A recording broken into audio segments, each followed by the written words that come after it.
Okay, I see you're up. Yep. Okay, so this is the April 27th meeting of the Common Council Committee on Operations and Ethics.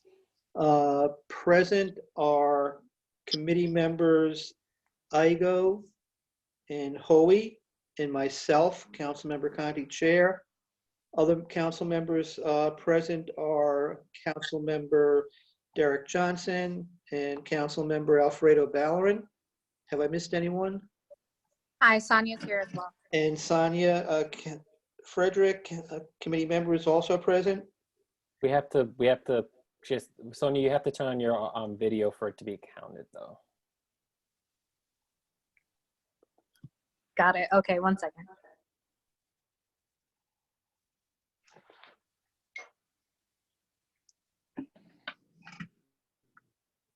Kelly's here too, Richard. And I see Councilmember Kimbrough is also here.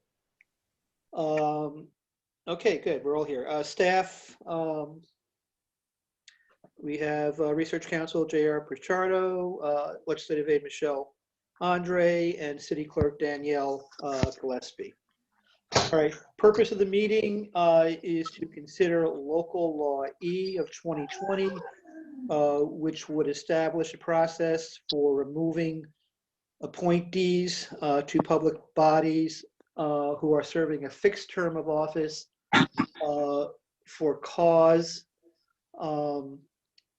And I had earlier sent out, excuse me, a table, which I think staff has and can put up on the screen, listing the current boards that are established in city code where members are appointed for a fixed term of office. It's the Historic Resources Commission, Sustainability Advisory Committee, Planning Board, Community Police Review Board, Zoning Appeals Board, Human Rights Commission, and the PEG Access Board. And this local law would establish a provision to allow for the removal of a member for cause prior to their term, the ending of their term of appointment, if the original legislation establishing the board or commission did not have a provision in it. So if you look at that chart of the 1, 2, 3, 4, 5, 6, 7 boards or commissions listed, 3 of them already have provisions that provide for the removal of a member for cause. So in that case, that provision would prevail, and this proposed local law would apply to those boards or commissions where there is no provision. It's kind of an omnibus provision that would be in code, so if it's not specified, this one would kick in. And it's come up in the past a couple of times when we've been dealing with some commissions, in one case, the PEG Access Board, where the issue of trying to deal with a removal of members, and it wasn't clear what the authority was. And so that's, you know, it's come up from time to time in situations like that. So it's kind of straightforward. It's just meant to be a fail-safe in there to try to address that gap. And I'll just check with Michelle for, did we have any public comments submitted? No, we did not. Okay, so I'd open it up to committee members for questions, discussion. No questions here. I have a question, Richard. Sure. When you say for cause, is there guidelines for that? Yeah, usually when you say for cause, you don't, I mean, it's kind of a term of art, but the specifics really aren't, specific cases aren't listed because that can be limited. So it's an open-ended, but usually it would be something for, most often I think, maybe JR can chime in, ethical issues, ethical violations, things like that, conflicts of interest that may have cropped up. Could be for lack of attendance. JR? Generally, when you say for cause, it's basically you have to state a reason. You can't just say we're dismissing you. You just, in this case, this local law is saying that there has to be a reason as to why you're removing this person, be it whatever it is, as long as it's a legal reason. Okay. Right, And- so there would, if there would be a reason, there would be an opportunity for the person who you want to remove to be heard. And then the appointing body or authority would have to vote on it. So Okay. in the case where the appointment is made by the mayor, it would be the mayor. In the case where it's by the council, then the council would have to vote on it. I will note, if you look at that chart, you'll see the Community Police Review Board.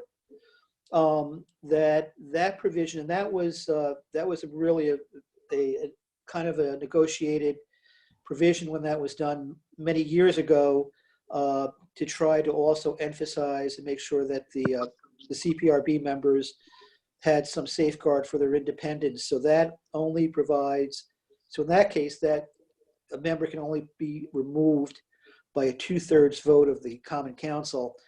That includes the appointees by the council or by the mayor. Wow.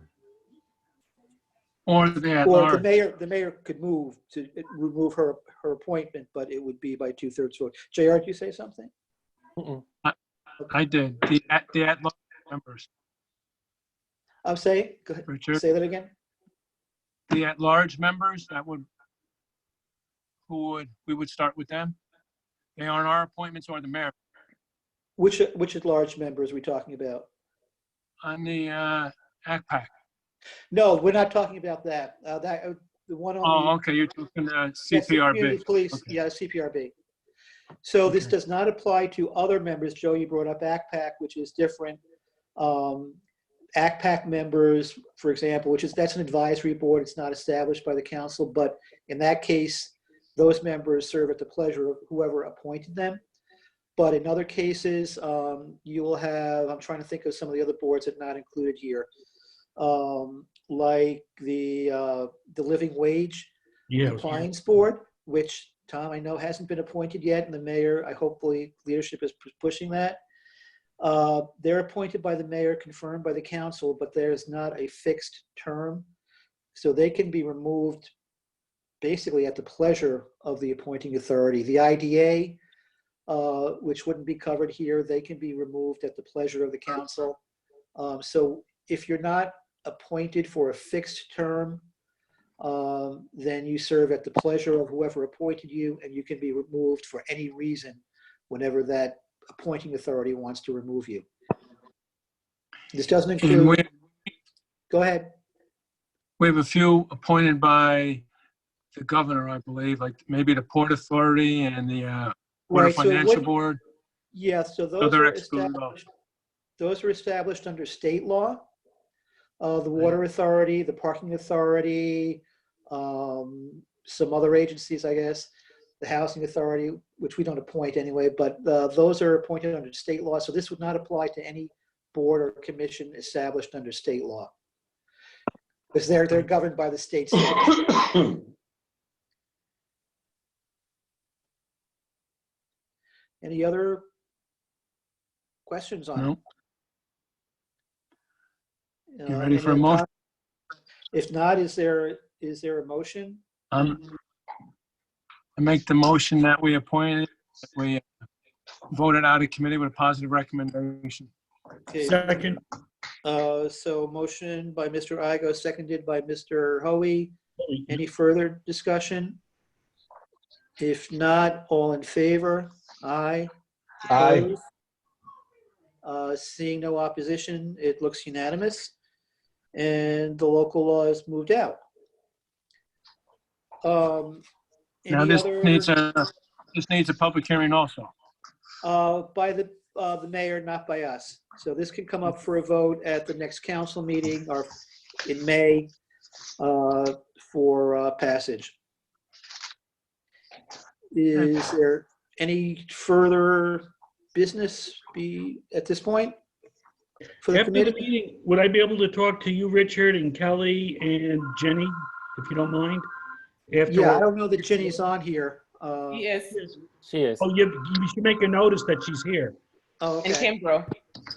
I'm Well, here. Kimber's on the committee. Multitasking since I'm not a. Yeah, I mean, once we adjourn, people can stay on and we'll go, we're no longer live. So, motion to adjourn, Motion. Second. and all in favor? Aye. Okay, committee is adjourned. Stop. Okay. Good to see you all.